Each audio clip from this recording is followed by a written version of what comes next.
Hi, I'm Chase Reeves, and I'm about to have a productive conversation with Mike Vardy.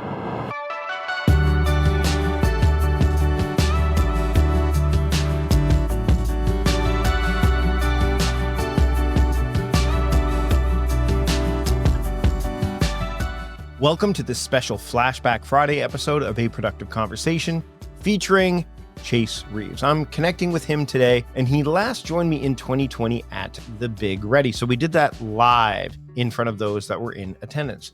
During this conversation, which also features the flashback to that episode in 2020, we dive deep into creativity and fatherhood and why finding balance in the gray areas of life is really more important than ever. So get ready for a thought-provoking conversation that's filled with insights, laughs, and a touch of nostalgia. Now, keep in mind, Chase freely drops a few words that might not necessarily be safe for work, but that's just who Chase is. So I wanted to keep it fresh and unedited in that regard. So let's get started.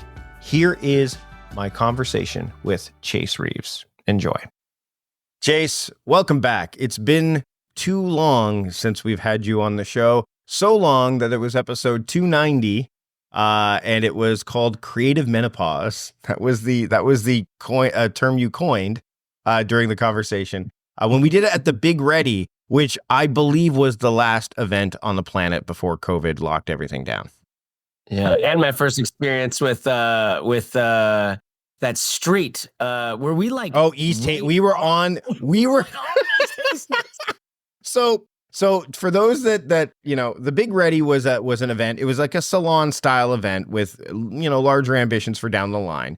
But Vancouver is a very interesting and dynamic city, and there's a very specific area of Vancouver called the Downtown East Side that when you cross the threshold to go into that, you know that you're there. Like it is a very famous space for addiction and recovery work. Yes. Dr. Gabor Mate is a guy that I've paid attention to and I really like a lot. And that's where he basically did his tenure. He was 15 years of working with people nonstop with addiction and recovery there. And now he's got some of the better ideas about how addiction really works, how trauma really works, I think, out there. Yeah, he's I think it's fine. Is it Finding Normal? I think was his book. Yeah. And he's had several, obviously.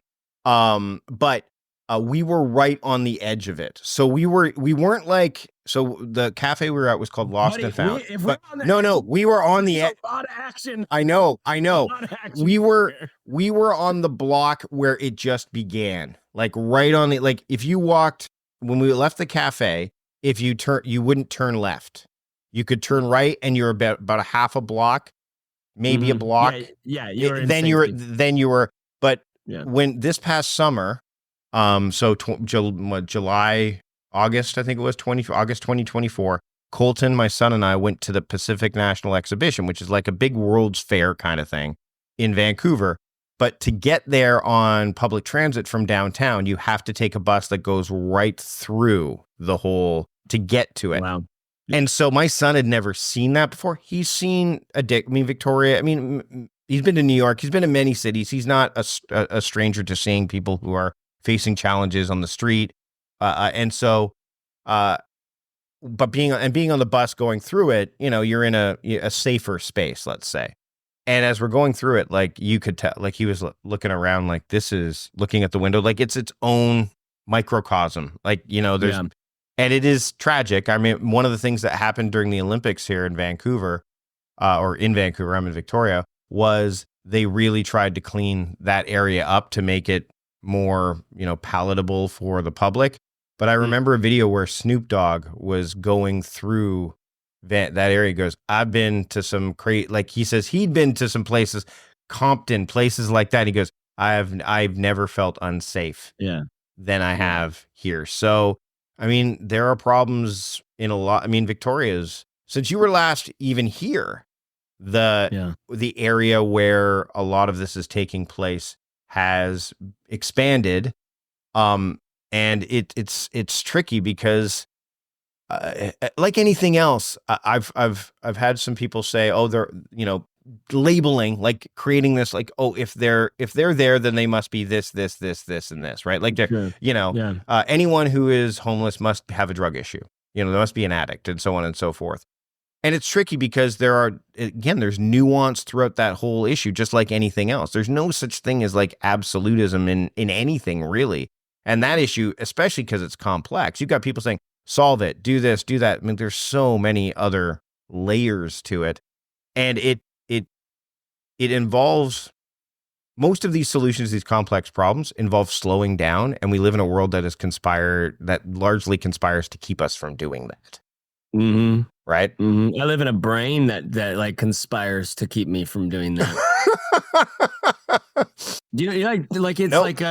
like literally in the last few days, it has been this like real clear message to myself to like, hey, slow down. And then the feeling of slowing down is actually quite peaceful and nice, but there's almost something scary in it. It's almost like what am I saying? I'm saying I agree with you, Mike Vardy. Right. I agree with you. Right. But I think that the part when you slow down, or the part where you reduce the noise, is scary because, like, something needs to fill that spot. Like there's this incessant, and humans love that. I mean, it's funny because humans are explorers naturally too. So there's this fine line between boredom and like, being busy, and there's people like, I'm bored, I'm incredibly busy. I'm like, but what about, like, there's a lot of things about being occupied along the way rather than fully like, I've got to just keep going. And I think that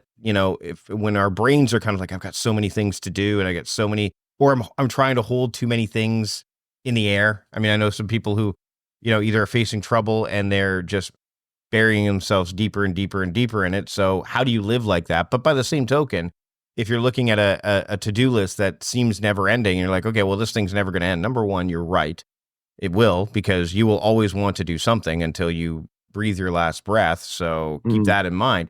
But it's about the cadence. And I think that that's when we talked about this at the Big Red, the idea of like this, I mean, pacing and that was a theme that did come up a few times when we talked about it the last time you're on the show, which of course people are going to listen to right after this conversation. What has your cadence been like for you in terms of like how you've made your way through the world since since COVID? Because it's changed for a lot of people. I imagine it's changed for you as well. Yeah, big time. I think okay, a couple things come to mind. First of all, right now, end of year is the biggest time of year for me. Companies are very interested in getting their products on my YouTube channel. And so the prices are a little bit higher and the views are a little bit higher. It's like that end of year meme of that time between Thanksgiving and Christmas. It's just like rubbing your hands together and screwing off at work. Right. And I see those numbers change in my business personally. So what I've been up to for the last little while has been like just spray and pray, getting a bunch of stuff out, just going. Going all the way back to COVID stuff. There was, I was living in a house in San Diego with another family, my wife and kids, and another family, husband, wife, and 3 kids in San Diego. And then we had this like community house that we were constantly hosting these like potlucks, and people would come over with their kids. We would have like 40 kids in our front yard. It's like one of the only places near the beach in San Diego that had like enough yard space. We'd have like 5 Instapots and a bunch of stews, and we just have rice bowls. Everybody's eating rice bowls, but it's a great conversation and like a hangout thing. Then COVID hits and people are not, we don't know what to do. Yeah. Right. We're all very much compromised towards in a hippie direction, right? And like a natural there's like this heuristic around like you overemphasize or over-index on the naturalness of things, right? Right? Like I have that. My other Canadian friend Jay is like, you have that, Chase. And I don't know what to believe. We're in San Diego where there's these choppers and helicopters that go by oftentimes. Yep. Like these military sort of movements and stuff. And then people are starting to freak out. Like, we're not going to be able to leave the state. And like, you just all of this weirdness going on. And I'm paying like a $7,000 a month rent for a place that now it's like, oh, you know what? Like we can't do this anymore. And so we pack up and we go back to my parents' house to like lick our wounds and just see what we're going to do. We decide, we know we have a place in Portland that we want to sell in the summertime. And we end up doing this road trip. First stop was Austin, where our friends, Tom and Casey just put up their new house, and we got to spend a little time here. And now where I live, where I bought a few years ago, is like right down the street from them, outside in the country in Austin. But continued that road trip all the way. During that whole time, I was very much felt very weird because I didn't feel the same about COVID that I was homeless and I was traveling. Right.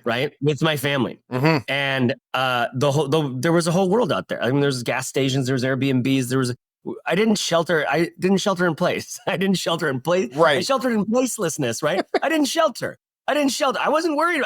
We didn't get the vaccine. We're fucking hippies, right? Right. Pardon my French. So like, it was the beginning of this weird, and also before that, even during that, like with Trump and, it was just this time of how do I say, up to that point in my life, I just kind of like said whatever came to mind. Right. And now there felt like I actually have to hone myself in these safer directions or something. And I really didn't like that.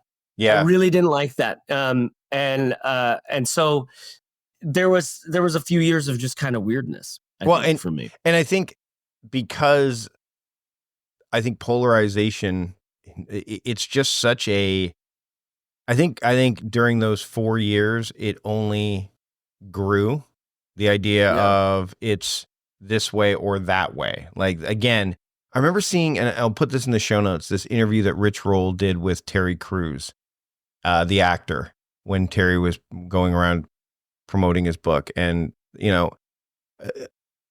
the idea that Terry said, like, the biggest problem is nuance is dying. Nuance is dead, right? Like this. Mm-hmm. And so you either, like, the middle is not sexy. The middle, anything between, black, white, left, right, up, down, like, it's either one or the other. Like, you can't.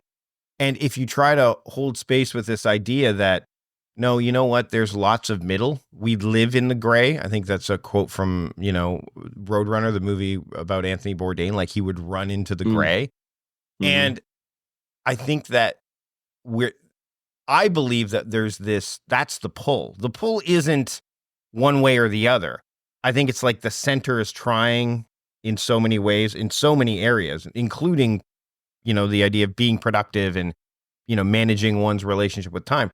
There seems to be this pull towards the center that each side, to whether it's again, I want to use, not politically, but each side of that middle is really trying to pull it back to where it wants it to be, as opposed to the center where everyone can kind of, there is some, a greater sense of trust. There's a willingness to listen, cooperation and collaboration as opposed to competition. Like, there's this real struggle that I find emerged that has been tough to crack.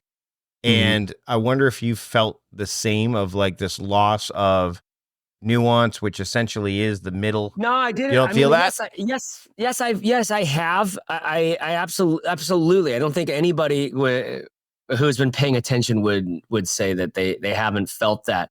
And, I used to live in Portland, and now I live in Austin. I used to live in Portland, and now I live in Texas, right? Yeah. I went from one side of the news to the other. Right. And I have never watched the news. Right. Yeah. I've been watching the news. I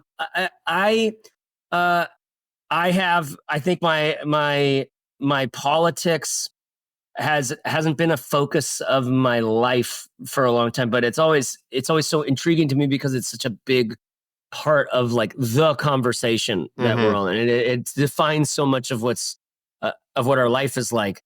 I definitely, in regular everyday life, and especially with the recent Trump election, I had a couple moments where I like really burned my hand on the stove with some people, which I was so surprised by, but because I live so far away from Portland, but like and I actually live very comfortably. Right. Like I don't have a lot of people in my life that are, after being like an ally and a social justice warrior and a feminist and a barista for part of so much of my life, right? It's like I got to kind of like just drop those identities and the structure of that and was just living. I was like, so we were so over the whole dynamic and the dialogue and the this, that, and the other. It was just like, how much do eggs cost?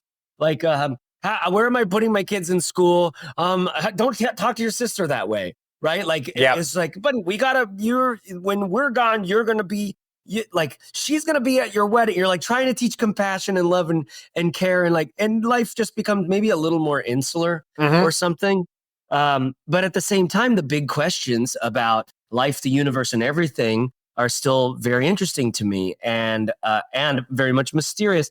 And I think that, Rob Bell has this bit about like, if you think you don't like politics, go turn on your sink, because if water flows out of it, that's because of politics, right? And then luckily out here where I am outside of Austin, it's like, actually, no, that's my well. Yeah, fair. But my well goes down into an aquifer that everybody around here actually draws from. Right. I drink your milkshake. Right. And so that's politics. That's politics.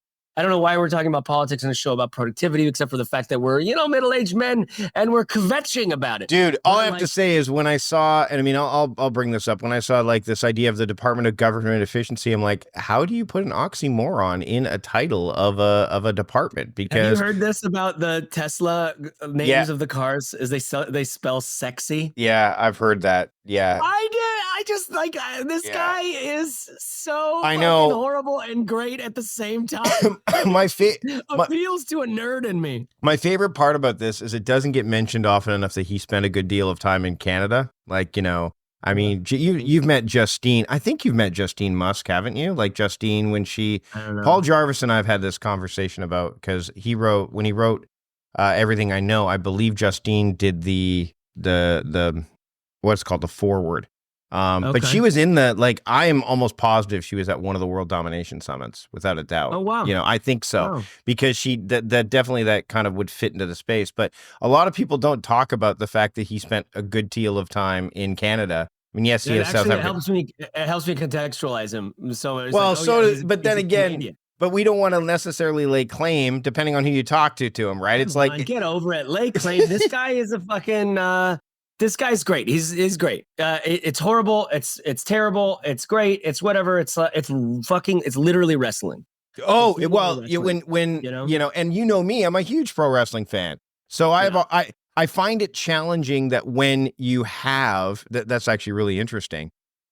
Every single year, and I've really never looked at this movie from the lens of my work, but when I see the movie Idiocracy, every year I watch him, like, what Mike Judge does he have a time machine? Like, did he know, hey guy, no one's going to believe this, but so therefore it's going to be but I mean, you've got, in that movie, a pro wrestler who becomes a president, like one of the a Hall of Fame wrestler. Well, you do now too in the United States, because Donald Trump is a member of the, your Secretary of Education nominee is going to be somebody who was the co-founder or at least one of the leaders of said wrestling company. And there's just such a lot of weirdness. And again, it's the experimentation. Like, where I sit, I can watch the idea and go, I wonder what this experiment is going to play out like, which at this point in time, I can be that observer, but you're in it. Like, anyone who's in the United States of America they're part of the experiment. Like, they're not observers, they're part of it. I mean, again, there is this joke that I believe is an incredibly poor taste of the whole annexation of Canada and Mexico that is just, wow, crazy to me.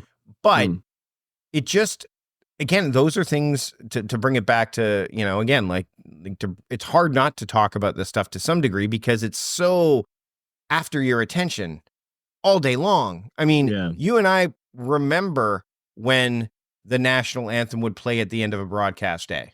Like, we remember those days where you would be like, oh, I guess TV's done for the day and there's nothing left to watch, so I will read or go to bed. Like, we remember, and now it never ends.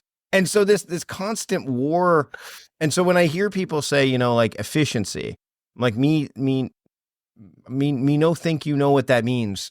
Like, I don't think you understand what that, and I mean, the kind of work that you're doing now, and I mean, you've really just expanded upon your own efforts since we spoke, because I mean, you had left Fizzle, I think, at that point, right? Or you were just leading. I think so. And now I mean, you and I have had conversations about creativity.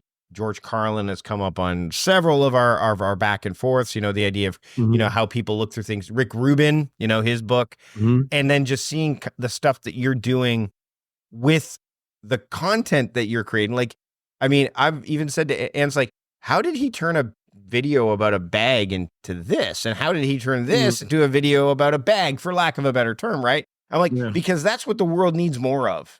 Like, I believe, like, I am being entertained and educated and also all at the same time. And that's something, number one, you've been really good at doing for a long time. But to be able to kind of lean into that a bit more and try to, even though it's, yes, we're all adding to the noise. We're literally doing it right now. But you're like, here's some good noise. Here's some different noise. What do you think about this? I think that that's something that is a valuable use of not just the time of the creator, but I think also of the consumer, because there's a lot of White Castle out there that people are consuming, and maybe they should be going for some gourmet burgers or eating something completely different. Sorry, I guess White Castle will never sponsor my podcast now, but that's fine. You'll be fine. You'll be fine. I think that here's something that I believe, Mike, is that when you see an expressive human being like on this tightrope between vulnerability, authenticity, and sheer fucking terror and mistakes, and there's just something very interesting about it. Right. I think our nervous systems are 1 billion years old. I think these are very old, very, very, very old nervous systems, and vast majority of our nervous system has experienced the same thing in every single incarnation, every single generation. They mostly experienced all the same things. And the news never turns off now. So like technology and the industrialization and globalization, all this stuff, very, very different in some ways. But I think it's still operating on these same really old channels and, you know, systems in our nervous system. And the nervous system, what's that book? No one can see it right now, but it's a book called How to Live on 24 Hours a Day by Arnold Bennett, which I think you and I have touched on before. I mean, Cal's mentioned it. I own it. This is a reprint from a book from 1910. And to your point, human behavior, nervous systems, like all those things that are, like, you can read this book and just change settings. And you're like, oh, okay. So like, for example, in this book, one of the things people say is they think of the day as just the work day, like from 9 to 5 or whatever it was. And then every other bit of the day is whatever. And he's like, no, you need to like use that to improve yourself, to spend time, like allocate it, like actually, like he's like, you know, this great invention called the program with double M-E at the end. And I'm like, this is him talking about like building a schedule and like 115 years ago. And you read some of the things that keep people from doing it or that can affect it. I'm like, wow, this is so, instead of this, it would be Facebook now. And instead of this, it would be, you know, how you feel. And, you know, Ryan Holiday and Tim Ferriss talking about the Stoics and Epictetus, he literally is walking around here going, you know, everyone should have a copy of Meditations with them wherever they go. I'm like, wow, Arnold and Ryan could have some great conversations. But this is exactly it. Like, this is the kind of stuff people need to recognize is like, oh, so what we're experiencing now is just a different variation of something else that existed before. And here are us humans and how we would react to this situation regardless of era, right? You know, in the new movie Wicked, which is out, which is phenomenal. I was dragged to it. You've never seen the play though, right? You've just seen the movie, right? I've seen the play twice. Have you read the book too? No, Okay. never read the book. I saw the play twice. Play was out. It was very Yep. like 10 years apart from each other. Play was actually very, it was good. Mm-hmm. And the movie was very good. But what is it that the teacher says about the little pink girl? How her emphasis on form, right? Mm-hmm. Over it's some little line.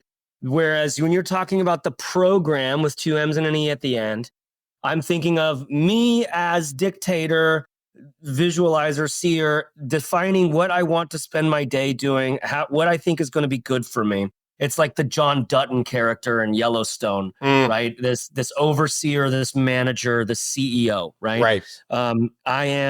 I'm looking at all of the things that could happen and all of the things that need to happen, and I'm deciding the program, right? Then I'm also the ranch hand, or the performer inside it, who now has to do that stuff. We used to call this CEO versus worker bee mode in Fizzle back in the day. Maker manager in a lot of ways too, right? There you go. Exactly. It's just like just making a little dichotomy between oversight and being the one in it, working on your business versus working in your business. But I'll tell you what, I fucking hate being that worker bee. I do it for a living so much, but I have had to learn how to make that fun. And what I'm getting at with the nervous system thing is, when you see a monkey doing something real and authentic, there's something in your nervous system that like for a moment at least will pay attention. Yeah. And if I can get you in that attention, I can maybe keep your attention. If I do a little mix of like, oh, what am I going to say next? Plus, like, here's where I know I want to take it. That kind of performative YouTube to your bit about like, how does he make a bag video about this? How does he make this about a bag? Is something that I have been exploring personally with, like, maybe kind of subconsciously, just like sort of living it out and going with it. What do you guys? Right. No, because but remember, in a past life, you were delivering sermons of sorts, right? Like you were teaching. Yeah. So the idea behind those, like parables, fables, like the story is its story, right? So you're going, okay, well, this is the lesson that, in a situation like, when I was going to church and stuff, it was like, there's lessons within this. And the priest, in this case, who was raised Catholic, would be like, and here's what I want you to take away from this. They would be a bit more overt, but sometimes there'd be something that'd be like, oh, that didn't expect that. What I see but you've got this gift where, you could be watching a video about whatever, apparatus you're showcasing, but then you throw in something that's like, this goes in here and here's why. And it's not a throwaway line, but it can feel like that. Like, oh, that's something that I think Chase wants you to also get from this, is like, I keep my journal in here. The journal is a really important thing. Like, and then it's like, all right, back to this. And it's like, wait, the journal part though, like the notebook, like why is flat? So, and it's like, it'd be like if I was doing a notebook and I'm like, by the way, as a lefty, I turn it this way because of this. And they're like, oh, that's what I'm going to do with my notebooks. Why do I have to look at my notebook? Maybe I just run my notebook like this from now on, so I don't have, I'm a fountain pen user and I don't get that, freaking ink all over my thing, right? But I mean, that is, I think that's probably, and I mean, correct me if I'm wrong, because of what you brought things from your past, like we all do, into what you do now. It's like, okay, it's innate, right? Like it's just built in there. And there is this joy that you're like, hey, I can throw in this little thing here and this little thing here. And it's not like you're doing it deliberate. It's not like there's pure intent, like deliberate, but intent is there kind of subtly in there. Listen, when I'm editing, I get to see what my intent was. Yeah. Right. Like I'm alive. I'm interested in you getting to know me and being, I'm really interested in trying to be authentic whilst also like showing you don't have to know me to go, I'm interested in this bag. It's $250. I want to know about everything before I purchase it. That's what I'm doing. I'm a fucking ShamWow guy. Yep. Right. This is an infomercial. And you're the kind of person who cares about a bag. So maybe we should actually talk about, like, if your dad, he's never going to love you the way you need him to. Right. Yep. So like, let's get that on the table right now. And the comments whenever I watch a YouTube video are like, love the bag. And then some people are like, man, I love, like, just the comments that bring up those other side quests, for lack of a better term. I'm like, and that's why people are people want, yes, they want the bag. That's the gateway, all that stuff, right? But it's the other stuff that keeps them there, right? Like, I think that's because you could, I mean, especially with AI, holy smokes, you could, and we see it all the time, like the fake, you know, the fake, the AI voice that is narrating off all the features of a product and so on and so forth. And now, of course, you can make, you know, with 11 Labs, you can make that voice more expressive and things like that. But with you, you're on camera. There's no deep faking going on. So that people, I think some of the things that you're going to see more of is people like, there'll be a little bit more, which I actually really like, of, is this what it appears to be? I have hopes that while we shouldn't necessarily have to do that for every single thing, it certainly feels like when you're watching a video, like, wait a minute, his mouth isn't moving at the same way that the words are coming out. Andy Dalton would never say that about the young quarterback for the Carolina Panthers. But because I'm watching it on my phone and if I wasn't paying attention, I'm like, wow, he said that? What a jerk. Like, no, he didn't. Like, if you look, you know, but these devices don't necessarily. His fingers. Yeah, exactly. Exactly. So I think that what I appreciate is that maybe some of the stuff that we're seeing is this, because we slowed down during those 4 years, right? You know, especially during the early part, the ramping up, the spinning up, there's some pushback on that. But there's also, like, humans are good at pushing back on things they don't like, right? And we see it show up regularly. But they have a much easier time doing it when they feel like they're not the only ones pushing back. You know, we heard that, what's the Carlin quote? You know, like, beware of persons in groups or whatever it is. Like, it's not a person that I'm worried about. It's people, right? So, but it works both ways. You know, if you're in a echo chamber, for lack of a better term, or you're in an office environment and everyone does it this way, you being the outlier to do it in a different way, that takes courage. That takes, I mean, degrees of it. None of this is as interesting to me as the stuff you were sharing in the pre-show before we pressed record, where you were talking about how some of the comparison has as you have kind of, as your kids have aged and you realize more of your job was just raising and loving these kids than you were taking account of. And I think this actually, it does dovetail into this, because there's been less, quote, noise. I've gotten better at slowing down, and it's through that slowing down and sitting with thoughts. You actually, in the last conversation, which people are going to hear, sitting with questions, right? But me, I'm sitting with environment. I'm sitting with those, like, again, that was a question I sat with. Well, why, if that, like, I'm not gonna say there's a void, but there was, it just felt off. Like, why? Oh, and that's when I realized, like, to your point, so all those 15 years where I was, quote, building this business and going and meeting you at, like, because we met at Blog World New Media Expo when we were on a panel together to talk about how the sausage gets made, how the podcast gets done, right? And that was many, many years ago at this point. But I'm going around going, what am I? Oh, so I said that I worked from home so I could be here for my kids. We save money on daycare, et cetera, et cetera, et cetera. I want the freedom to be with them, and I'll build this business, and the business is the thing I'm building. No, I was building a life. I was building that fatherhood. Like, that was my job.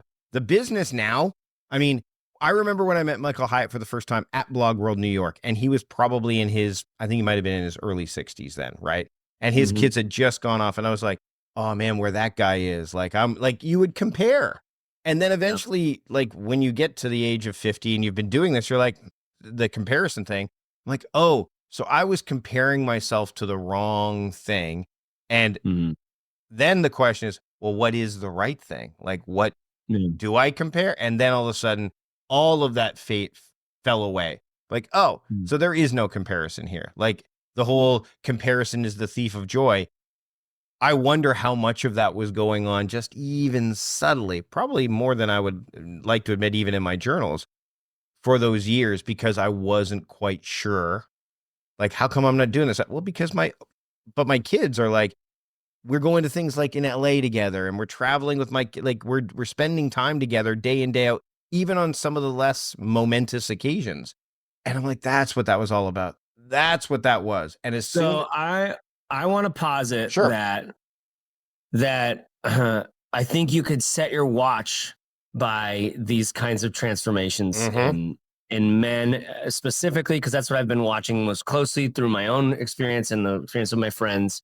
And women have their own version of it, but I think that the hormonal timeline of males is like we could literally set our watch by it. And a 25-year-old should not be listening to this conversation. Nope. A 35-year-old should like try it on for like a little bit and just as like, okay, but then get back into, you know, whatever. Bookmark it for later listening. Like have it at the ready. Find the people who are your age now so you can hear them kvetching about what it's like to be almost 50 or 50, right? Because you're going to age, because we're going to go through. And I'll tell you what, Mike, when you're talking about how your daughter's going away to college, you've got like a few more years left with your youngest son. Yep. And it's this sense of like, my wife and I are going to get to be pretty mobile after this. So I want to minimize. I'm going to figure out how I'm going to rent out my house for tax purposes and this, that, and the other, so we can get mobile and get to where the kids are going to be, and also just travel. Like that kind of sense of like, oh, we got this. We can do this regardless of who knows my name, right? I don't know where your comparison lived, right? I do know in some ways, because I know you're constantly bringing up the names. Yeah. Right? Oh yeah. I'm hearing. Yeah. You're related to the resources. You like the resources, just like me. I call it honor your shaman. Honor your shaman, right? Like if Stephen Pressfield drew me into something that now, like I've got a younger girlfriend who I had to like give her the war of art and be like, hey, you need to start, you need to know something about this, right? You need to know like you do not get to be an ideas person. Nobody gets to be an idea. There's no such thing. Everybody's a fucking ideas person. It's the execution that's going to matter the most. And you're going to resist that, but we're going to make a kind of a cult out of that. We're going to like make that sort of sacred. And we're going to actually like light a candle to the fact that like, yes, resistance, I feel you here. And yes, muse, I feel you here. And like, we're going to put our butts in the chair and be there when the fucking thing comes through. That kind of stuff, these honor your shaman, Stephen Pressfield, honor your shaman. What other books for me? You know, I don't read books anymore that I feel like I should have written. So I don't read the creative life guy. Rick Rubin. Rick Rubin. I didn't read Rick Rubin, but I did read one of my favorite designers back in the day, Frank Chimero. Like design is I don't know, everything or something. I did read some like Twyla Tharp's Creative Habit, which I mentioned in the last time, which was great, like little bits and bops. I'm fascinated with the creative process, and I like to read old things about it. My favorite thing is this little reader from like the 60s or 70s that has excerpts from a bunch of different older people in it. Like all of them were dead at the time. On the creative life. Honor your shaman. Honor your shaman. Honor the fact that there's been creatives on the planet for a really long time, and I kind of like am a priest of that temple in some way. So I see your comparison in the way you bring out the books and you mention the people, and it's like, oh, I want to be the person that other people are talking about. I want to impact somebody's life in that way, or be known in that. I think, you know, for me, it's like there's a mix of notoriety. I'm trying to fill a hole inside of myself where I think. And especially my brother passed away this past year, and it was just him and I. He was my younger, bigger, cooler brother. And turns out like my parents actually really liked him a lot more than me. And I didn't really know it very much. No bad. Like no bad. Yeah. Right? I was always kind of like leaving the family. Yep. I was always kind of like chip on my shoulder again. Why are you guys like this? But I think I was searching for home and a place to feel really just wanted for who I was, right? And that's why I got into the Jesus world when nobody in my family was Christian. Right? I promise I'm going to end this tirade soon once I figure out what I'm trying to say.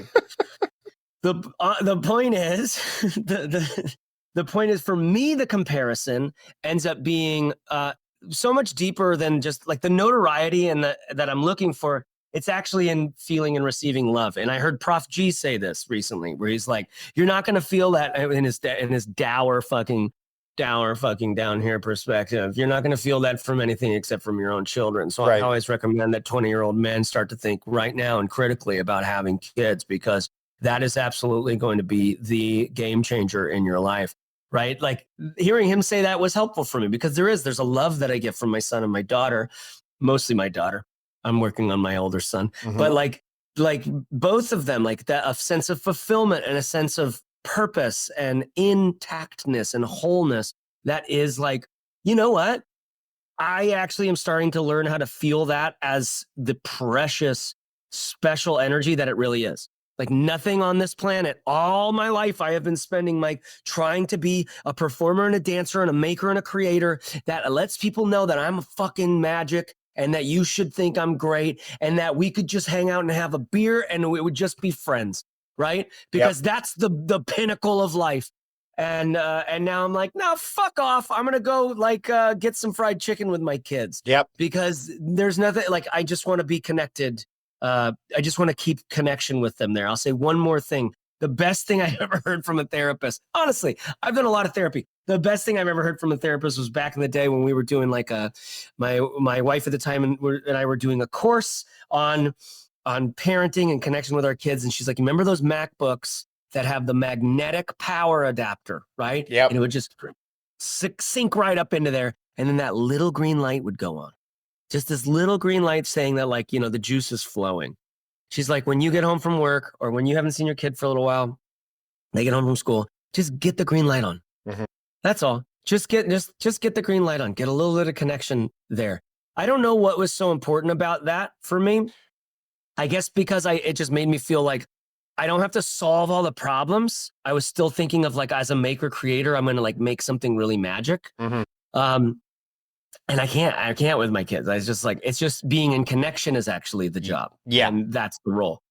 And that, like, I'm putting that out there in case some 35-year-old's listening to this, because he needs to hear it. Well, and I think the other thing, it's funny, before we wrap up, I'm a big believer in aphorisms like read to their fullest rather than just the snippet. So like, for example, the early bird gets the worm. Yeah, but the second part of that quote is, but the second mouse gets the cheese, right? So that tells you that that part's not wrong. The early bird does get the worm, but also the second mouse gets the cheese. So there's no right or wrong there. And then when it comes to the idea of family, like you're talking about, you know, how, how parents are with their kids and so on and so forth. And there's a lot of people like blood is thicker than water. Don't forget, blood is thicker than water. But the actual quote is, the blood of the covenant is thicker than the water of the womb, which essentially means chosen bonds are more significant than the bonds with family. So you're not hearing the whole thing. Yeah, but this person has clearly never been to a birth where there's so much blood in the womb.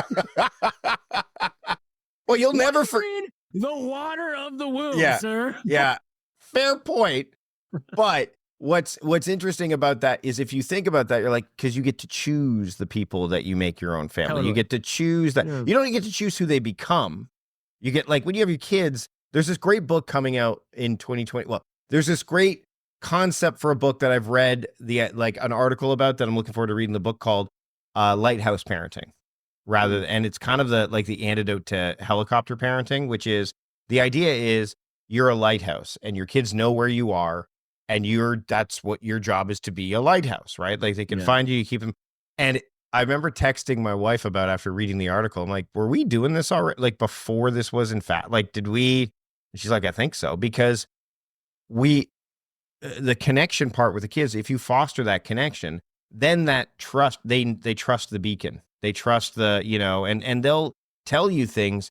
I have friends who I'm certain their kids don't tell them nearly as much as our kids tell us. I know I'm also not an idiot enough to not recognize that my kids don't tell us certain things. But for me, I'm always I'm curious, right? Like, and there's certain things I've learned, like curiosity over judgment, right? Like the whole Ted Lasso thing and things like that. But asking those questions, like asking yourself questions, reflecting, things of that nature, put you in a better position to beat resistance, to do what you're meant to do, to prioritize better. But it's a challenge because it's not a one and done proposition. And I think it's like Ozempic, great. It's helping with that, but that medication wasn't necessarily meant to help you drop weight. And if it's doing that, it's great. But what about the other habits? What about working out? What about eating right? So on and so forth. Like, a magic pill will only take you so far. And I think if you believe there's no magic bullet, there's no silver bullet, there's no magic pill. It's like it takes but that in and of itself is a fascinating thought to sit with, right? Because I heard someone talking about like this pill is actually really great. It's going to change the economy of the United States. I heard another podcaster, Tim Dillon, talking about like, have we considered the fact that if we get healthy, the economy tanks? Can we have both? Can we be healthy and have a growing economy? Or are these like, can we think about this for a second? But this idea that Ozempic, okay, because immediately for me, I'm a religious guy, no longer, I'm a spiritual guy, maybe no longer religious, whatever. And I have this naturalistic fallacy, right? So it's like, I'm immediately like, no, I'm not going to do it. But I'm also not someone who has the genes or like, I've always been like a chubby kid who's like, now I'm like really into wellness because like it feels good to look good and to feel good. And like, I've had lower back pain for forever. And it's like, only by strengthening have I done anything. Have I seen any relief from that? Right. So I like the idea of a holistic philosophy of a healthy organism. But you take the pill, your cravings go away, you start eating healthier, like your body, you get your willpower, another thing that we talked about in our first conversation, your willpower gets to show up maybe in a way that like, or gets a bit of a break, right? Like your willpower takes it doesn't need to, it becomes easier. Yep. It becomes easier to like somehow like enforce my own willpower. As someone who's lived in an addiction, like I can relate to like, if there would be any help there at all, that can be a lifeline, right? And so this idea that a pill can make a really big change and impact, why would I be so religiously opposed to it? Like, because I think by nature I would be like, nope, dude, if you didn't do that work, you don't get those results. They're just going to go away. When I first heard about it, it was like, just hearing that like the results go away the moment you stop taking the pill, right? And so you're like a little bit a slave to this thing. I don't know. I don't have to think about all of this, but I have some close friends who do, and I find it to be a very interesting piece of thought technology to like, why? What if it could be good? Right. Why be religious one way or the other about it? And I just think that there's something relevant to that especially as we get into the middle age, we get into like older. I notice that my mindset metastasizes way quicker nowadays. Right. It is easier for me to be set in my ways. This might be an advertisement for like, you should take mushrooms every now and again. I don't personally like taking mushrooms, right? I've had several bigger journeys, and honestly, Alan Watts has this bit about once you get the message, hang up the phone. Right. That was his theory on psychedelics. But one of the things that I do like about the literature around psychedelics is just creating new neural connections between things, opening things up a little bit. Because as I age, I just noticed that I get, I see it in my own father, but I see it in me. I have this poem I wrote, and it's like one of the lines is, "Dad, I see you getting old in me." Right. Like it's like, I see you getting old in me. And my mindset getting stiffer is not necessarily like other things in my body are less stiff, but the mindset is stiffer. And my kids just challenge, their whole culture is a challenge to the way things are. Humanity demands lessons again and again and again. And I want to stay live with this in some way. And I also want to be able to hold my fucking line on the shit that matters, like a fin on the bottom of a surfboard, right? I want to be able to hold what matters. That's what makes all of the turning possible. That's what makes all of the being able to flow with the wave so that it doesn't pass you by, is that actual line in the water. So I'm a little bit like, how do I stay supple enough and have my like way of seeing things still be matured instead of just being this 20-year-old who thinks he can do everything, never going to die. And all that was so easy to stay open, right? When I was an idiot, that was so easy to be open. Now I'm more world weary and experienced. And the question for me is, how do I hold on to what I know and stay open? And I think that's I put that out as a question just because you got to figure that out. Yep. Right. Every person listening to this, you, Mike, me, Chase, every person listening to this, what if you're actually going to figure that out yourself? What if the best technology we can give you is the early bird catches the worm and the second mouse gets the cheese? What if that's it? What if Osho says you cannot experience God if you can't play with a paradox, right? If you can't step into these kind of mysterious sort of, all right, you already know how you're going to stay lithe and supple and hold your line. You know that. That's yours to know. You're confused about something, you already know the answer. I have to kind of I find that uncomfortable. I'd rather read the newspaper and argue with my friends, right? I don't know. The work of staying alive in life is a kind of work.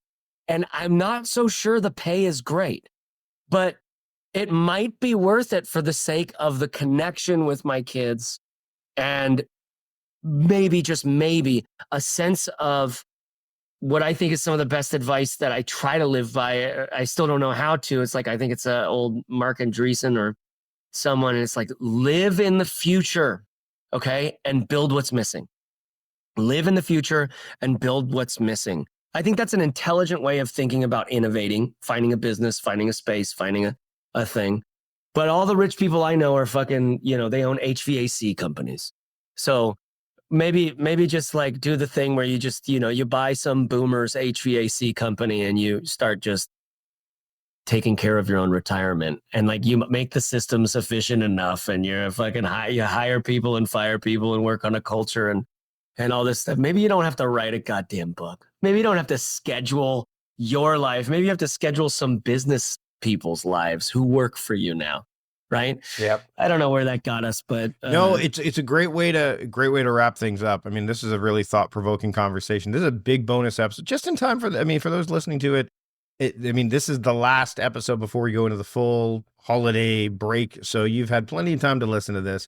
And we're gonna segue into our original conversation in just a moment. Before we do that, Chase, where can people keep up with what you're doing right now?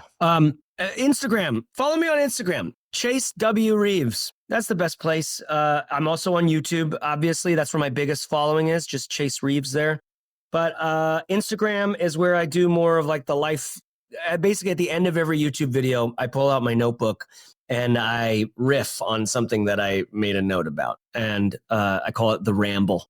And I put that ramble, typically a shortened version of it, on Instagram. That's pretty fun. But any of those places, YouTube, Instagram, you can also just, follow your heart.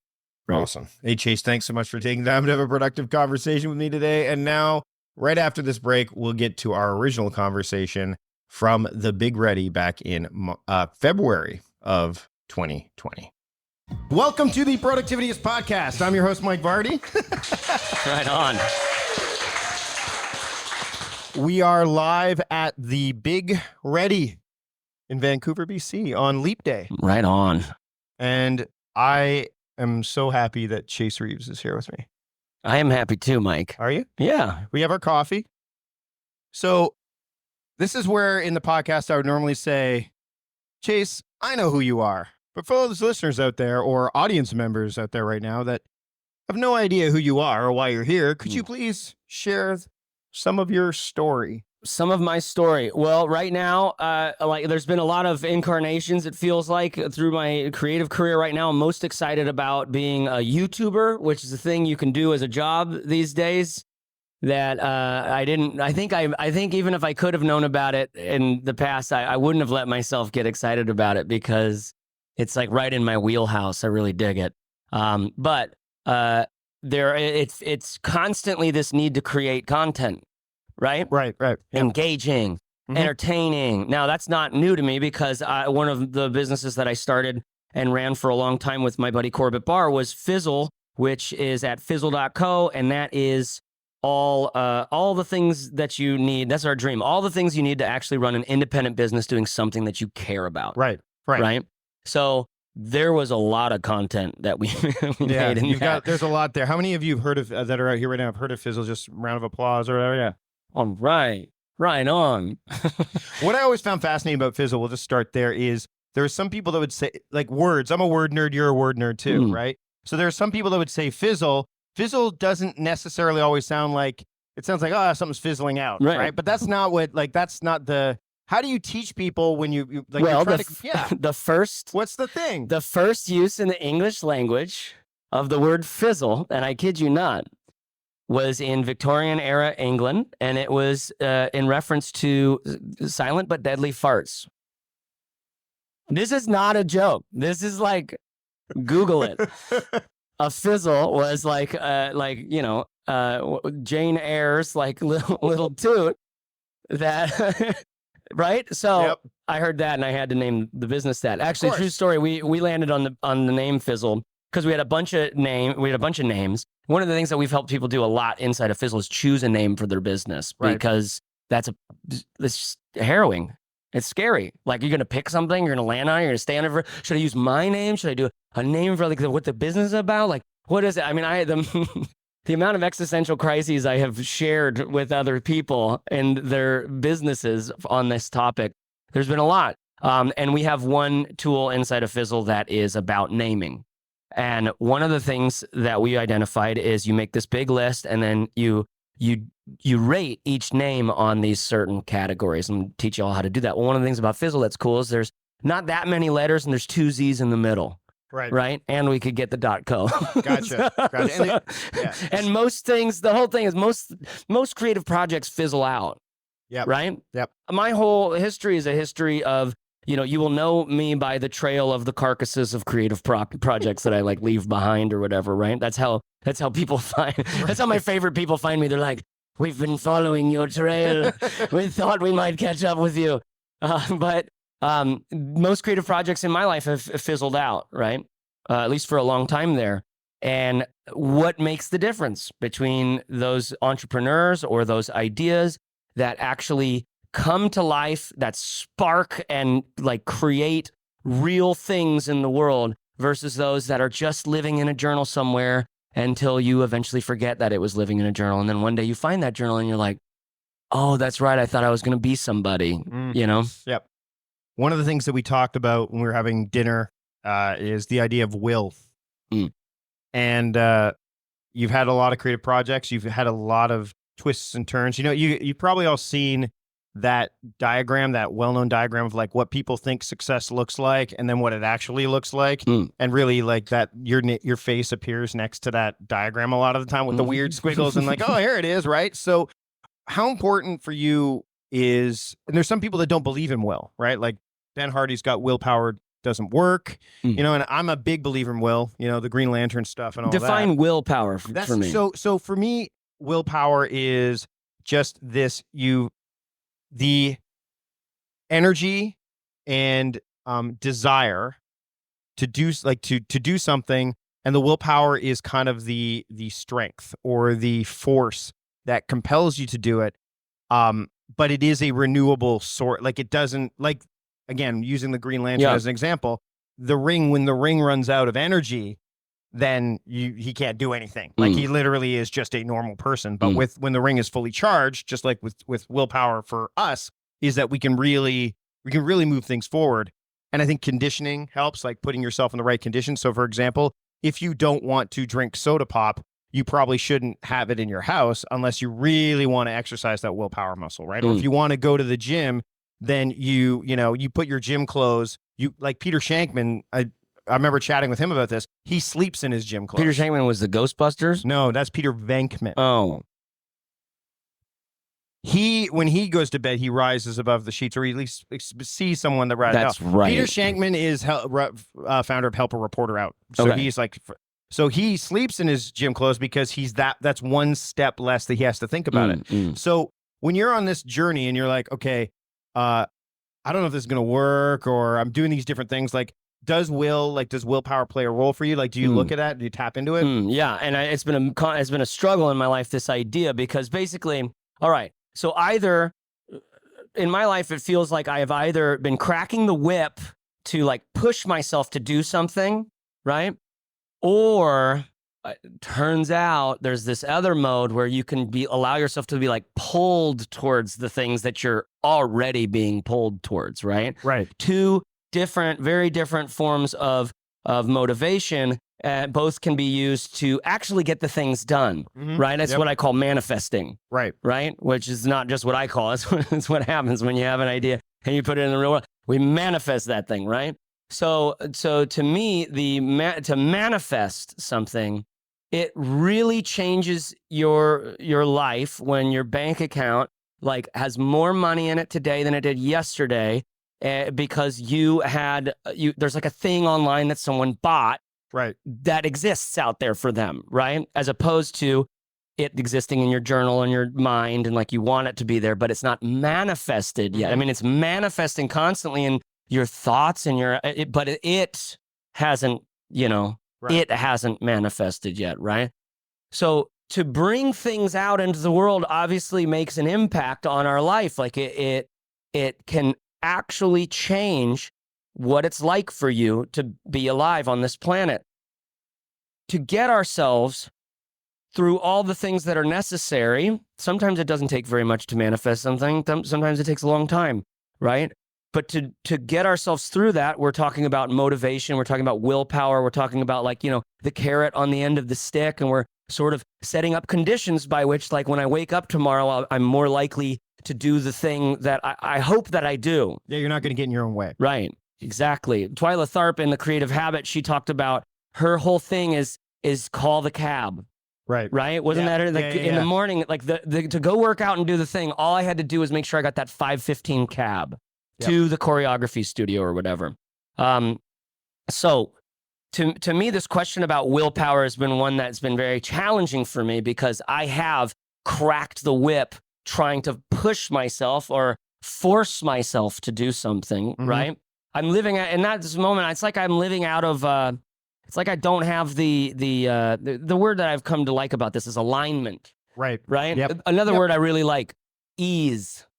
Right? Yeah. You read enough Alan Watts, you start to really fall in love with this word ease. Like it should be just easy. It's effortless. Yeah. It's effortless, this thing that you're doing, being you. Right. And yet I have effortlessly found myself in the situation where I wish I had a successful business and I don't yet, right? So it's like, maybe I need less ease and I have to force myself to do something.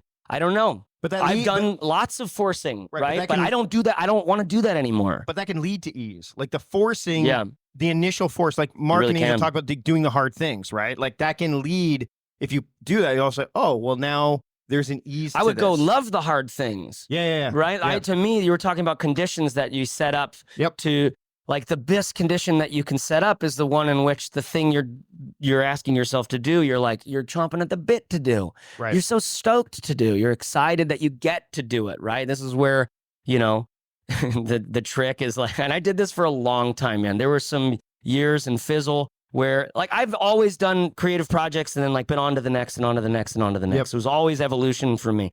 But I wanted to be in Fizzle. I loved working with Corbett. I didn't want to let Corbett down. I didn't want to let our audience down. So there were seasons where I was like, my biology was just like, we're out of here. Right. Yeah. Just like everything. It's like, it's been a year and a half, bro. It's like my form of like menopause or something. It's like creative menopause. It's like, this is over. Right. But I was like, no. And I stuck with, and man, I would wake up in the morning and I would write in my gratitude journal and I would get myself so fired up for because I'd have to find the vein. Do you understand? Yep. I had to find what I'm already doing that is satisfying, that is good. Right. And so I would immediately have to think of my customer. I would think of the Fizzlers. I would think of the people who I knew in there. And I'd be like, man, I can't believe they're going for it. Yeah. And it got me, like, right? It like hit me. It got me, and that felt like an honor. And so I'd have to tap into that every day, and that would give me the energy to keep going, setting up those conditions. So I'm not cracking the whip so much, even though I still there was some cracking the whip going on. And see, when I watch your stuff, and we're going to talk about your feature-length YouTube videos that are bag reviews. Yeah, I'm taking one to Cannes Film Festival in summer on a bag. But one of the things that I think, and if any of you have been following Chase's stuff for a while or just started to after buying a ticket to the Big Ready, is it doesn't look like, it looks there's ease and there's effortlessness there, but it also looks like you're doing exactly what you want to do, and there's not that, well, I'm doing this for the customer, or I'm doing this for like I'm looking at the bank account and this is the thing I need to do. And it's just, to me, that's the fact that there's that optics or that perspective there, or there's that subjective way of you creating that work. That to me is fascinating, to make it look like, wow, it just is what you do. And yet you're making money at it.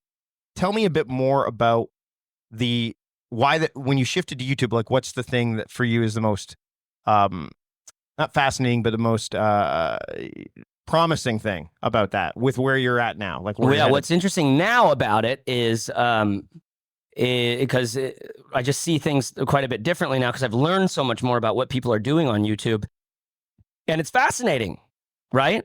It's fascinating. People are growing large audiences by being this sort of personality, this thing that I already have some skill at, because I was deeply, deeply insecure my entire childhood and life. And so I got really good at performing and trying to, be somebody for people. And to the point, like, and I built a personality. I built the ability to then, hopefully get behind it a little bit and just kind of try to be me.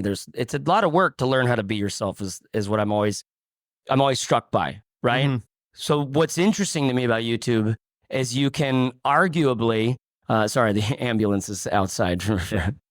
But it might be here for you. They might. The looks of yeah, I smell toast. I'm having a stroke.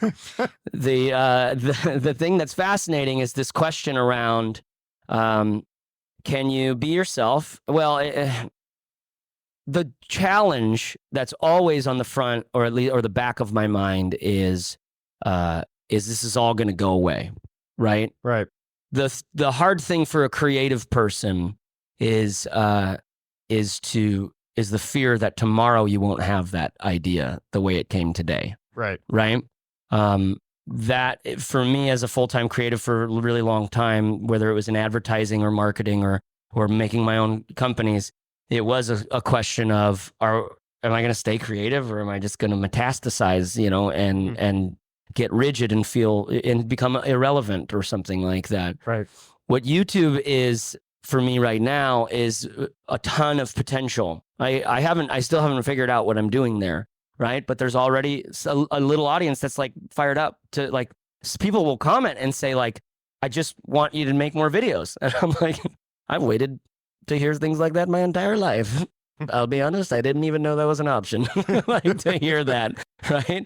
So there's a lot I love about YouTube, but the fact that there's so much potential and that there's already an audience that that I've been growing and that I will continue to grow while I figure it out, that feels like openness, open country to me. Right. We've heard a lot about questioning today, a lot of stuff on questions, asking questions, question yourself. You even, as we're talking, saying, like, you're asking yourself a question. How important do you think it is? And when you talk about being a creative, and you mentioned like marketing, business, so we're not talking about like people that just make YouTube or whatever. Like Todd Henry has the book called The Accidental Creative, where he's like, everybody is a creative, so exactly, to me, like, I guess my question is like, how important is like sitting with questions for you, like asking yourself these questions so that that you can be really ready to move forward? I think it's really, really important. Well, first of all, it's like a condition I have. Right. I like it. I really like having the time to consider. Right. Is like a luxury, apparently, to like, I've demanded it.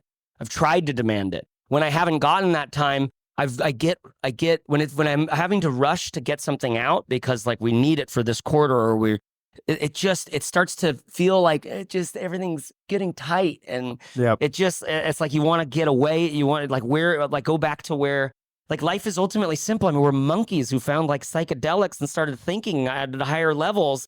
And like, we still have all these monkey tendencies. We're just animals on a rock that's spinning. Do you know what I mean? Like, We don't know how to get to some other planet so far away, get to another galaxy. We're suspended in so much distance and emptiness. We're here, man. And we've been here for forever, right? Yep. This is a very simple thing that we have here. It's like, it's a magical thing that we don't necessarily understand, but it's life. And we've been doing it for a very long time. Like, you know, it's amazing how much like we complicate it, but that's the world I grew up in. I mean, that's what the expectations were from my father and my grandmother and like, you know, my bosses and stuff like that. It was just it was a series of complexities that I was supposed to kind of grok and get and succeed in, you know? And so that wasn't space for me to sit in the questions a lot of the time. Right. And also, yeah. And then when I tried to do it creatively, sit in the question, really pull it apart, chew the fat, so to speak, right? That's that's my favorite thing to do. Yep. Right. Not necessarily productive things don't always come from that, right? So my thing about creativity is it's like waste time. Waste it. Waste time with your kids. Waste it. Do you know what I mean? Like settle yourself to the fact that it might be just a waste.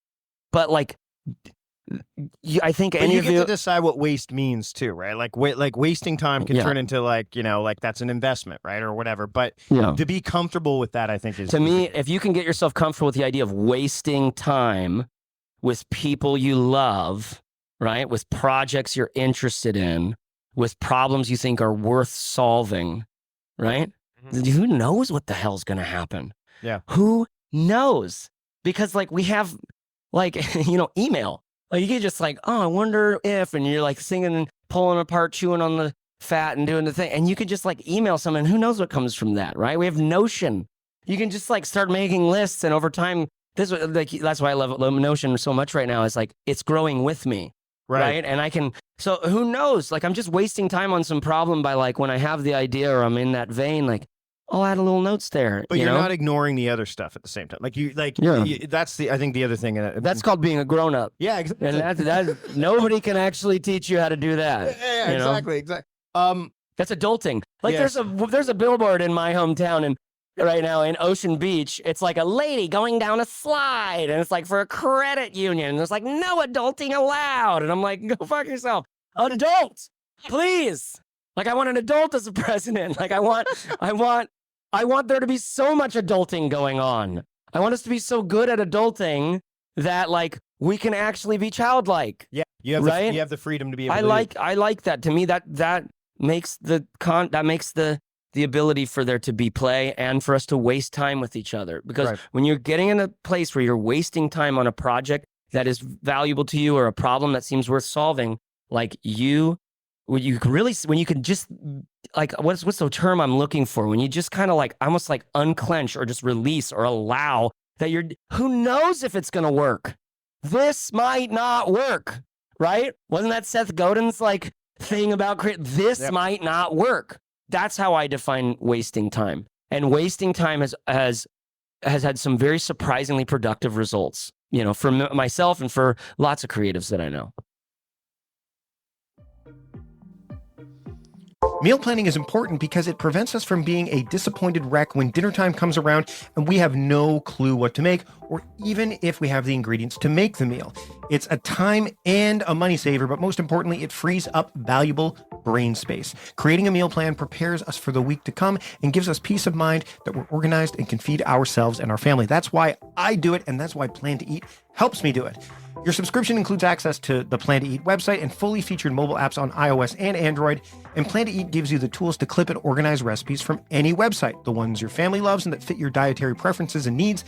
And you can create a meal plan around your schedule. Then what happens is the Plan to Eat software automatically creates an organized shopping list based on your plan. So sign up for your free trial at plantoeat.com/timecrafting.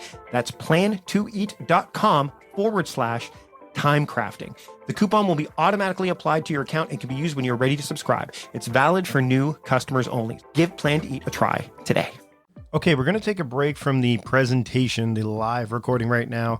But when we come back, I'm going to ask Chase about what the word big means to him and how important patience is when it comes to work and knowing when to stop. There's a lot to get to, but right now I want to get to something that you can use to take your productivity to the next level. You can save time typing and boost your productivity with Text Expander. If you type something more than 3 times, make it a snippet and let Text Expander type it for you. Whenever I'm working with coaching clients, this is one of the first things I bring up is, hey, if you're going to do something more than once, and you know you're going to do something more than once, then make it something that you can do quickly. Text Expander allows you to do this with anything that you type. You can make snippets on one computer and then use them on all of your devices so that you're more productive everywhere you type. Now, Text Expander hosts interesting webinars every month, and this is something you might want to take advantage of. In fact, I encourage you to take advantage of it. Just sign up for the Text Expander Beginner, Advanced, and Teams webinars, and you can learn more about boosting your productivity. You can find all of their webinars at textexpander.com/webinar, and Text Expander is available for a whole slew of platforms: Mac OS, Windows, Chrome, iPhone, and iPad. So no matter what device you're using, what platform you're on, Text Expander can work for you. I want you to take advantage of a special offer that Text Expander is giving to Productivityist podcast listeners. Just visit textexpander.com/podcast and then choose the Productivityist podcast as where you heard it from the dropdown, and you'll get 20% off of your first year. I've been using Text Expander for years. It's an indispensable tool for me. It can be the same for you. So again, visit textexpander.com/podcast and hit 20% off your first year of Text Expander. So again, visit textexpander.com/podcast and get 20% off of your first year today. So you're sitting at home learning from podcasts and audiobooks, but you want to do something more. You want to take your career, your education to the next level. Well, the UCI Division of Continuing Education can do that. The UCI Division of Continuing Education offers convenient, quality online education. There's really never a better time to take advantage of what the UCI Division of Continuing Education has to offer, and they're not new to online education. They have been providing students with quality online courses for years. You can learn on your own time, online. Now, the UCI Division of Continuing Education can help you gain the edge in your career or help you launch a business entirely. They provide you with the flexibility to stay on top of your game in your current role while preparing for you to level up. Certificate programs are available as well as specialized studies programs. Certificate programs offer an in-depth body of knowledge to ensure that you gain mastery of a particular topic. Specialized studies feature shorter, more concentrated curricula for those short on time. Both are distinctive achievements that can help prepare you for a career advancement or transition, and you can advance your career in as little as 6 months. The spring quarter is now open, so enroll today. Visit ce.uci.edu/productivityist and enter the promo code TIMECRAFTING for 15% off of one course. That's ce.uci.edu/productivityist and then enter the promo code TIMECRAFTING for 15% off of one course. Now, this discount is for almost all of the certificate programs. The exceptions only include coding boot camps, international programs, teacher credentialing programs, and test prep courses, and this offer is only valid until July 31st, 2020 at 11:59 p.m. So take advantage of what you can get out of the UCI Division of Continuing Education. Visit ce.uci.edu/productivityist and then enter the promo code TIMECRAFTING for that 15% discount off of one course today. Now it's time to give you my Productivityist podcast pick of the week, and it's The Knowledge Project with Shane Parrish. He is the man behind Farnham Street, which is one of my favorite blogs I've been following for a long time. And the simple description behind this podcast, which is pretty apt, is master the best of what other people have already figured out. There are so many episodes of this that I could recommend. From back in 2016, Are We Too Busy to Pay Attention to Life? We've got Ryan Holiday from the early stages of the podcast itself. Naval, who I mentioned in a recent Productivityist podcast pick of the week, he's been on the program. Adam Grant, Ray Dalio, Dan Ariely, Robert Greene, Atul Gawande. There's just so many people that you could learn from on this podcast. Now, these episodes are fairly lengthy. I mean, they're not as long as they used to be, but you're investing an hour of your time. And the most recent one is John Maxwell. So again, you're looking at some of these amazing people that Shane's had the opportunity to talk to, and they're just really well done conversations. So I recommend that you pick up and add to your podcast subscription app, whatever you're using to listen to this podcast, for example, The Knowledge Project with Shane Parrish. It's my Productivityist podcast pick of the week. Now let's get back to my conversation in front of a live studio audience with Chase Reeves here on the Productivityist podcast. I think it's important to let go of things too, right? I want to talk about letting go. That's big. Because one of the most, as much as it can be productive to kind of dwell and on the things you really want to do, there comes a point in time where you have to be willing to let go, right? Like, and not only let go of like projects, but just let go of some of the stories, like, right? Like how, I mean, you've had a lot, like a journey, right? And now you're in a new phase. Like, what are your thoughts on letting go and how that has helped you in terms of just making things happen? Well, okay. So this is a really interesting topic, and it's one that's actually quite difficult to talk about in some ways, but I think it's one that a lot of people may have had some experience with, like letting go of, for instance, people in our life. Anyone who's experienced grief, if who's lost someone that you really love, that's an experience that is incomparable, right? And it's one that is intensely grounding. It's one that is sobering, right? And in that space, I've found quite a lot of meaning, richness, depth, and context for like how we live, or like in death, context for how we live, right? That's one kind of letting go. My favorite billboard that not billboard, but say you read a lot of billboards, bumper sticker. I'm a billboard collector. You should see my house. But the bumper stickers are really great. There's like a lot of good ones out there. Like my favorite one of my favorite ones is, what if the hokey pokey is what it's all about? Right? Which is, and that's the title of this podcast episode. Right? So, but then another one that I really like is just, let that shit go, man. It's just that. It's just let that shit go, comma, man. Right? Let that shit go, man. What I like so much about that is in my own sort of personal growth, emotionally, relationally, with my wife, with my kids, with all the different groups of friends I've had throughout life. There's this thing where it's like we're insects, you guys. It's like we molt and we go into the cocoon or whatever, and we come out differently, but it keeps happening, right? That's why I think that tramp stamp of the butterfly is so popular, because it's actually really, really powerful as an idea. That's like, it was a fucking caterpillar. Like, what the hell happened? Do you know it literally turns into juice? It turns into slop in there. It's not like it keeps its little insect frame and then just grows wings. It literally turns into like slime and reforms in the chrysalis. What? That's on this planet. It happens all the time. It's a butterfly. Like, it's like a butterfly. It's so cute. Like, we love butterflies. It's a powerful symbol for transformation, which is why Cindy in accounting has it, right?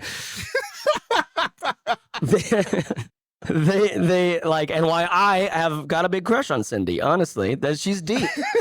She's deep. So I like this idea of letting go.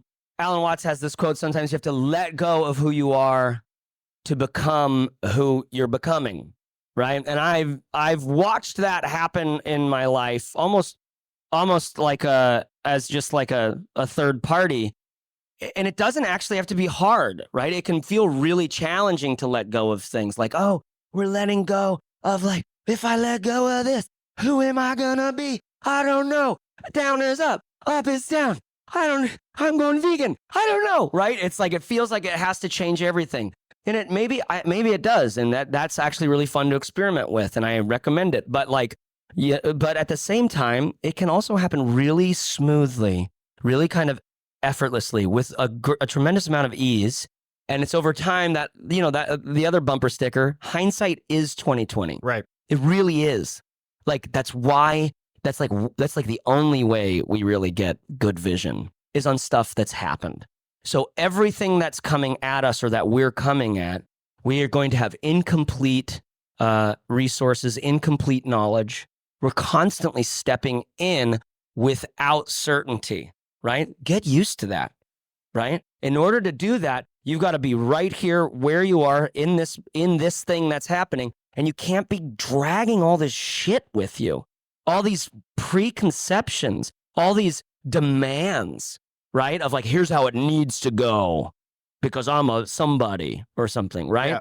So that letting go ends up being an extremely powerful part of what allows you to see what the opportunity is and to just be in the opportunity, because you're not so focused on like what you have clarity about, which is back there, right?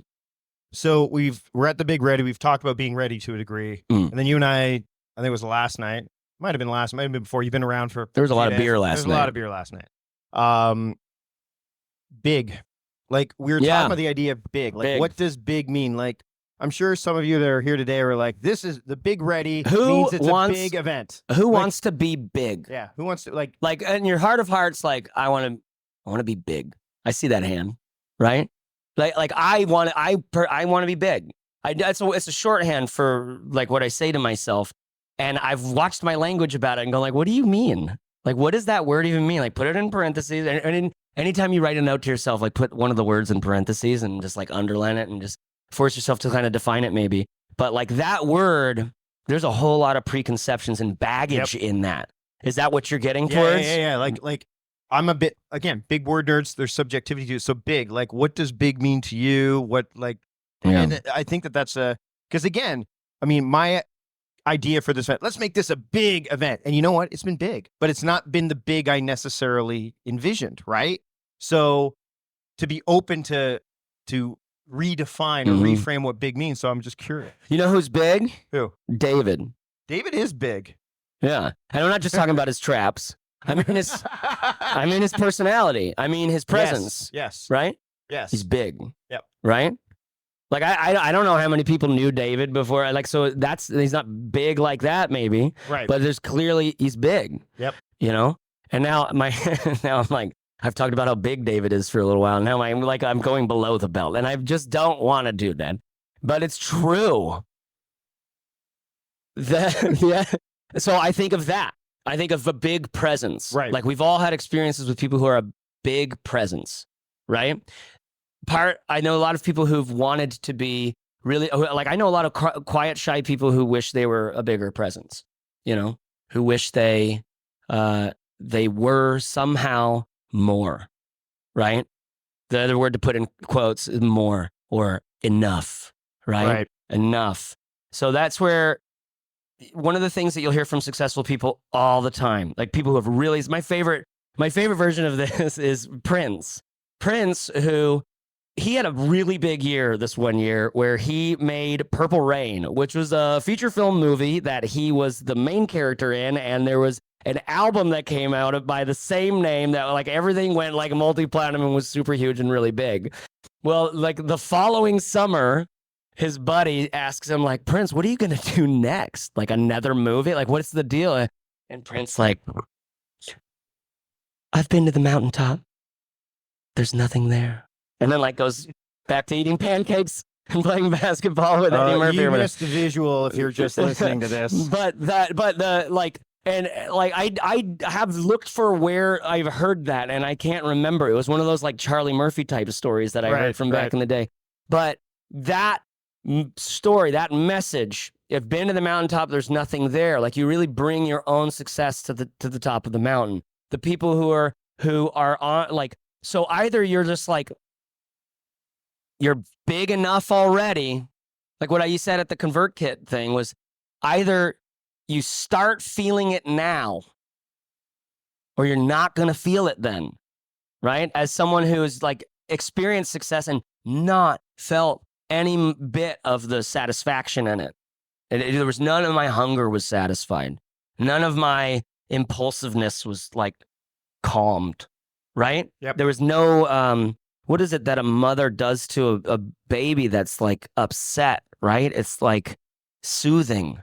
There's no soothing in it. It should have been more soothing, right? That's what took me on this like the journey of like, I think you have to provide your own soothing. I think you have to provide your own bigness, right? And that's like a thing that you actually have by nature of the fact that you exist. An existence you can't actually give to yourself, yet you're here. And, you know, you're like here we are. So there's a sacredness in it. That's why I like spiritual ideas when they don't divide us and cause wars and stuff like that. which we're getting a little bit better at. Maybe, I don't know. I can't tell. But that is, I don't know. That's some of the areas I think of when I think about bigness. Now as we get close to wrapping up, and I still have a half a cup of coffee. I know you got half. Yeah, but you are going to be around for a while, and he's just warming up, right? Like that's the deal. Patience. This is the Was there one of the rings for patience in the Green Lantern? Green Lantern? No, there should be. Patience could have been one. There's like, it turns out Green Lantern is like one, there's like a yellow lantern and a pink lantern and like all everybody knows this. Why are you telling them that? I don't know this. I was right? skateboarding. I wasn't reading like. That's why I like Mike so much. Such a high caliber of nerdness. He grounds me, but patience. Yeah, I was going to say, having you up here is an exercise in patience. Zinger! After that, you got to dab. Yeah, no, I don't think you're allowed to do. My daughter would tell me, is dabbing still cool? No. Yeah, look at her. She's hiding. She's busy taking show notes That's in the New corner. dab. And this is like, oh, burn. I think that's one of, like, this is leap day. Like, this February 29th only shows up once every 4 years. And so the next time we get this is 4 years from now. And a lot of people are, inclined to go, I need this today. I need this tomorrow. I need this. Like, there's this idea of the hustle or the quickness, or like, you want to get as much as you can done as quickly as possible, or as, because there's a lack of patience. So they want to be changed tomorrow. Like, people are going to leave here today, hopefully, and go, okay, you know what? I'm ready, but I know this is going to be, we've heard this, a process. It's going to take some time, right? It's not, what are your thoughts? Like, you've had, with YouTube especially, we'll talk about that specifically, like, how long do you stick around before you go, nope, that's not going to work? Like, how important is that patience principle, especially with your role, but also when it comes to productivity and time, like, understand that. I mean, okay, so Terrence McKenna, another writer, talking about will, an intention is another. I think will kind of needs to be sliced up into a few different categories, right? Or sub topics. But he has this great quote about how what we're really talking about is the way that an intention and focus over a long period of time seems to, like, the universe seems to respond to that. Like, things start happening, whether it's like because you're actually fashioning them, or because, like, it's the right time, it's the right moment. You're not the only one having this idea. Like, so patience is the ability for it to take some time. Maybe is one way to think about it, right? Like, it doesn't have to be right now. And being okay with that.